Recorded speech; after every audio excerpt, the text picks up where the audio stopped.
It's just a short text from the ancient world,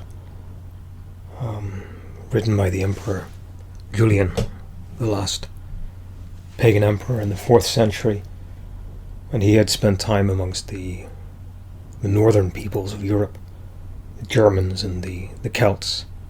He made his bid for power. He became emperor. He was an apostate. He abandoned the traditions of Christianity which had been promoted by the previous emperors, and he adopted paganism, and he travelled to Antioch, the great eastern city, Greek city in northern Syria, and they satirized him for his what they saw as crude mannerisms and his abandonment of Christ and his adoption of pagan philosophy, and he wore the beard of a philosopher. And to counter these charges, he composed a satire where he would almost disparage himself, but the real target of his criticism was the people of Antioch. So I just want to read a small section of that speech,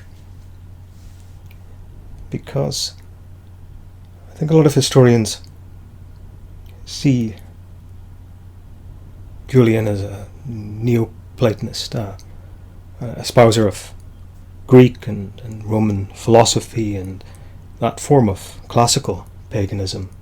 But this passage reminds scholars that he had spent time amongst the northern peoples, the Germans and what he calls the Celts.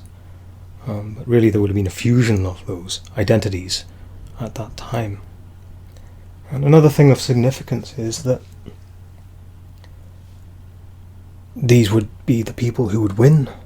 They would be the people who would descend upon the Western Roman Empire and impose themselves and impose their own pagan beliefs and practices and customs and political systems on the declining urbanized Roman world. So here's his speech.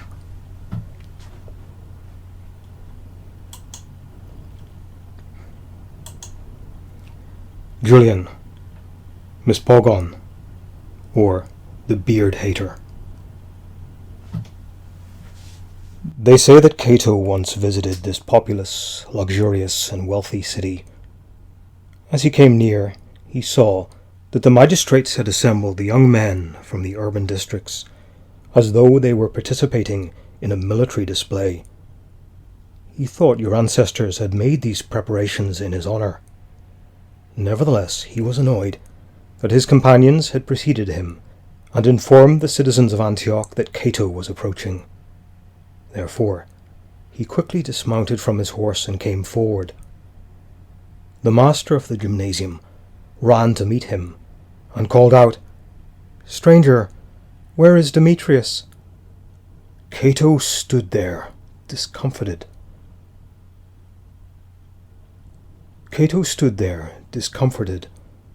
This Demetrius was a freedman of Pompey, a wealthy man who had acquired a very great fortune. Do you want me to tell you how Cato greeted the master of the gymnasium? Do not imagine that I am slandering your city, for this story is not my own. Cato uttered an outcry like a man driven out of his senses with madness. He cried, "Alas for this ill-fated city!" And he turned and departed. Therefore, do not be surprised at how I feel towards you, for I am more uncivilized than Cato. I am fiercer and more headstrong than him, in the same manner that the Celts are fiercer and more resolved than the Romans.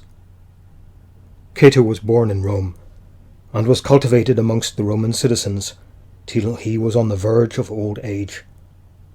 But as for me, from the moment that I was reckoned an adult, I had to manage with Celts and Germans and the Hyrcanian forest. I have spent a long time there, like some huntsman who associates with animals and grapples wild beasts. There I met men with temperaments that know not how to pay court or flatter. They only know how to behave in a simple and forthright manner, to all men alike. After my childhood, as a boy, I studied the discourses of Plato and Aristotle. These works are not suited for communities like you, who think they are the happiest of all men because of their wealth and luxury. I have had to work hard among the most warlike and boisterous of all nations. I have greatly enjoyed life among the Celts. They cherished me because we had similar dispositions. They took up military arms on my behalf, and they gave me large sums of money. And when I would have declined this assistance, they almost forced me to take it, and obeyed my instructions on all matters.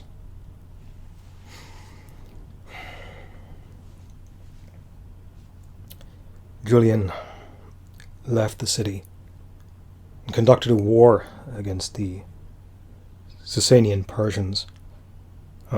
He died in battle. It was a heroic charge against the enemy. The sources say that he wasn't wearing armor,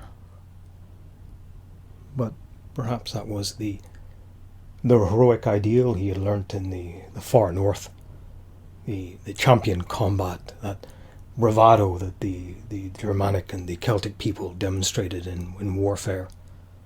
Anyway, the succeeding emperors were Christian. Thank you for your attention.